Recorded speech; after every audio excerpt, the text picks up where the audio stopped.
તો કેમ છો મિત્રો, આજના નવા વિડીયોમાં તમારું હાર્દિક સ્વાગત છે। આપણે પહોંચી ગયા ચોટીલા, પછી પહોંચી ગયા બેંકમાં લઈ લીધા પૈસા ને પહોંચી ગયા ખરીદી કરવા। હતા ઢીંગોબેન પણ ત્યાં બેઠા હતા।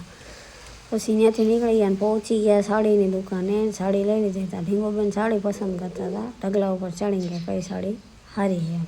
જો ઢીંગોબેન કેવા રમે। ત્યાંથી નીકળી ગયા પછી પહોંચી ગયા ચંપલ લેવાના હતા ચંપલ। ત્યાંથી નીકળીને પહોંચી ગયા મોલમાં ઘણી બધી વસ્તુ હતી, તો ત્યાં થોડીક વસ્તુ લેવાની હતી।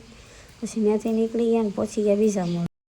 પછી પહોંચી ગયા ઘરે। ઢીંગુબેન જો વોકર લઈને રમવા માંડ્યા છે, એને મજા આવી ગઈ વોકરમાં બેહવાની। જો શું બનાવવાનું છે જમવાનું? આજે મહેમાન આવ્યા છે ને, દીકરી આવી છે ને હું મારી દીકરીને ઘરે આવી છું।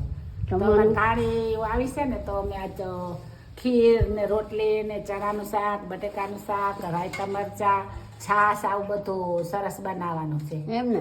જો ઢીંગુબેન તમારી વાતોમાં રસ લે, એને પણ મજા આવી ગઈ, એને મજા આવી ગઈ। જો તો હવે જમવાનું બનવાનું ચાલુ થઈ ગયું છે। કાજલબેન બાંધવા માંડ્યા લોટ અને ઢીંગુબેન રમે જો, અને બા હવે ખીર બનાવવાની તૈયારી કરે છે, અને મરચાં તો જો બાએ બનાવ્યું। જમવાનું થઈ ગયું તો તૈયાર ને પછી બધાએ જમી લીધું।